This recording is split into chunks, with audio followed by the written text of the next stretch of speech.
Past में ऐसे बहुत सारे इल्मी मसाइल जो आईएफआरएस से रिलेटेड थे उस पर मैंने वीडियोस बनाई हैं, तो आज भी एक बहुत अच्छा केस मेरे पास आया और वो इस वक्त रियल लाइफ से लिंक्ड है। और आजकल आप देखते हैं कि बहुत सारी कंपनीज, बहुत सारे ब्रांड्स सोशल मीडिया इन्फ्लुएंसर्स को पे करते हैं अपने ब्रांड की मार्केटिंग करने या अपने प्रोडक्ट को लॉन्च करने। तो ऐसा ही एक सवाल किसी प्रोफेशनल क्वालिफिकेशन के मॉक एग्जाम में आया था, तो मैंने कहा आप लोगों का शेयर करूँ, बड़ा इंटरेस्टिंग है, वीडियो एंड तक देखिएगा। देखिए, एक कंपनी थी, उनका बिजनेस मॉडल क्या था कि वो बिल्डिंग्स बनाते थे और दो में से एक काम करते थे। कुछ बिल्डिंग्स को वो रेंट पे दे दिया करते थे यूनिवर्सिटी स्टूडेंट्स को 12 मंथ्स के कॉन्ट्रैक्ट पे, और कुछ बिल्डिंग्स को वो बाकायदा सेल कर दिया करते थे। तो पहले तो ये सुन लें कि कौन कौन से स्टैंडर्ड यहाँ अप्लाई होंगे। जिस बिल्डिंग से आप रेंटल इनकम अर्न कर रहे हैं उस बिल्डिंग पे IAS 40 अप्लाई होगा, और वो जो रेंटल इनकम अर्न करने का कॉन्ट्रैक्ट होगा 12 मंथ्स का, तो वो IFRS 16 के हिसाब से ऑपरेटिंग लीज पे आप दे रहे हो। IFRS 16 लेस और बुक्स के हिसाब से आप ऑपरेटिंग लीज पे दे रहे हो, तो वो IFRS 16 भी उस रेंटल एग्रीमेंट पे अप्लाई हो जाएगा। ये दो चीजें हो गई। फिर जिस बिल्डिंग को आप बेचने की नीयत से बना रहे हो तो वो आपकी इन्वेंटोरी है, IS 2 अप्लाई होगा उस पर।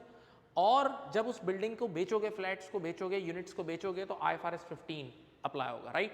तो ये चार स्टैंडर्ड्स के इर्द गिर्द कहानी घूमेगी। अब कहानी क्या है, आज मैंने एक बड़े सोशल मीडिया इन्फ्लुएंसर को हायर किया और मैंने उसे कहा कि ये मेरे नए प्रोजेक्ट्स बनने वाले हैं, अगले 5 to 6 मंथ्स में तैयार हो जाएंगे, इनकी आपने मार्केटिंग करनी है और उस मार्केटिंग के बदले ये कॉम्पनसेशन देंगे। सबसे पहले तो मैंने उसको एक फिक्स्ड फी देनी है 90,000 पाउंड्स की, उस सोशल मीडिया इन्फ्लुएंसर को, ये तो फिक्स मिल गया, राइट, ओके, इस ओवरऑल काम की फिक्स। सेकंड, मैंने उसको बोला कि ये जो पहला प्रोजेक्ट था ना, इस पहले प्रोजेक्ट में जितने स्टूडेंट्स, क्योंकि स्टूडेंट्स रेंट पे लेते थे, जितने स्टूडेंट्स आते जाएंगे और कॉन्ट्रैक्ट साइन करते जाएंगे, तो पर कॉन्ट्रैक्ट, पर लीज कॉन्ट्रैक्ट आपको 500 पाउंड मिलेंगे, जो कॉन्ट्रैक्ट आपकी वजह से, आपकी वीडियो की वजह से आएगा, राइट, ओके। और तीसरी चीज इस प्रोजेक्ट से रिलेटेड मैंने बोला ये बिकने वाले प्रोजेक्ट हैं कि आप जितने प्रोजेक्ट्स हमारे यूनिट्स बेच के दोगे, तो जैसे जैसे डिपॉजिट रिसीव होता जाएगा वैसे वैसे आपको 1000 pound for each deposit receive मिलेगा। अब सवाल इसमें यह था कि इन तीनों की अकाउंटिंग ट्रीटमेंट क्या होगी, कौन कौन सा स्टैंडर्ड अप्लाई होगा, कैसे कैसे अप्लाई होगा। अब आंखें और कान खोल के गौर से सुने। पहले हम इस पर बात करते हैं प्रोजेक्ट ए के ऊपर। ये प्रोजेक्ट ए, प्रोजेक्ट ए में जब आप रेंटल पे दे रहे हो, 12 मंथ्स की लीज पे दे रहे हो, तो डेफिनेटली IFRS 16 लेस और बुक्स के हिसाब से ये ऑपरेटिंग लीज है, ठीक है। और अब जरा आप गौर से सोचें, और IFRS 16 कहता है कि ऑपरेटिंग लीज ऑब्टेन करने के लिए जो इनिशियल डायरेक्ट कॉस्ट लग रही है ना, वो कैपिटलाइज हो जाएगी, वो अंडरलाइंग एसेट का पार्ट बन जाएगी।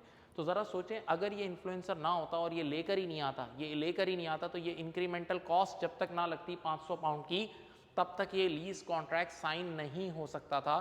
तो IFRS 16 इस पर फिट जाएगा और इनिशियल डायरेक्ट कॉस्ट ये कैपिटलाइज हो जाएगी अंडरलाइंग एसेट पे, और अंडरलाइंग एसेट इसमें IAS 40 वाला ही, उसमें कैपिटलाइज हो गई, और फिर ये एमोटाइज हो जाएगा ओवर द लीज टर्म।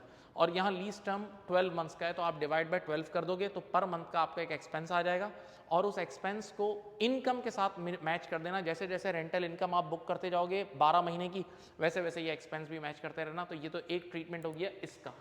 अब सेकंड ट्रीटमेंट, इस पे आते हैं प्रोजेक्ट बी। प्रोजेक्ट बी में कह रहा है ये बेचने वाले यूनिट्स है, सेल वाले। तो जब ये यूनिट्स बिकेंगे तो रेवेन्यू बुकिंग IFRS 15 अप्लाई हो जाएगा, IFRS 15 अप्लाई होगा। अब IFRS 15 क्या कहता है, सुने, ये जो यूनिट्स बिक रहे हैं ये इसी बंदे की वजह से बिक रहे हैं, इसकी वीडियो की वजह से बिक रहे हैं, और यही लेकर आ रहा है। तो IFRS 16 में साफ साफ लिखा हुआ है incremental cost of obtaining a customer अब कैपिटलाइज हो सकती है अगर वो कॉस्ट रिकवरेबल हो। तो लेटेस्ट से वो कॉस्ट रिकवरेबल है, तो हाँ भाई, ये वाली कॉस्ट भी हम सारी, लेटेस्ट से अगर उसने 10 यूनिट या 20 यूनिट की डील करवा दी है, तो वो सारे की सारी कॉस्ट आज कैपिटलाइज यानी एसेट रिकॉर्ड हो जाएगी, सुनिएगा। और फिर ये एमोटाइज होगी जब जब हम वो सर्विसेज देंगे, जब हम उन यूनिट्स की सर्विसेज देंगे या गुड्स ट्रांसफर करेंगे। तो इस बार सर्विस का कॉन्ट्रैक्ट तो है नहीं, आपने वन शॉट यूनिट ट्रांसफर करना है, तो यकमुश्त आप सेल बुक करोगे। तो जब जब उसकी सेल बुक करोगे, इस एसेट को भी आप P&L में डाल दोगे। यहां पर मैं एक एक्स्ट्रा बात कर रहा हूं, थोड़ी सी टेक्निकल है। वैसे तो उन्होंने एमोटाइज करने का बोला है कि एसेट रिकॉर्ड करो आज और फिर आने वाले कल में एमोटाइज कर देना, लेकिन साथ एक प्रैक्टिकल एक्सपीडियंट, एक एग्जाम्पशन दी है कि अगर एमोटाइजेशन की मुद्दत 1 साल या उससे कम होना, तो फिर आपकी मर्जी है, फिर आप एसेट रिकॉर्ड ना करो, डायरेक्ट एक्सपेंस, इमीडिएटली इसको एक्सपेंस बुक कर लेते हैं। लेकिन हम कहते हैं कि चलो यार, आज एसेट बुक कर लो, और जब इन यूनिट्स की आप सेल्स रिकॉर्ड करोगे उसके सामने इसका एक्सपेंस मैच कर देना, क्योंकि वन शॉट सेल बुक हो जाएगी, राइट। ये दो चीजें हो गई। अब आते हैं इस कहानी का सबसे टेक्निकल एरिया, और वो है फिक्स फी।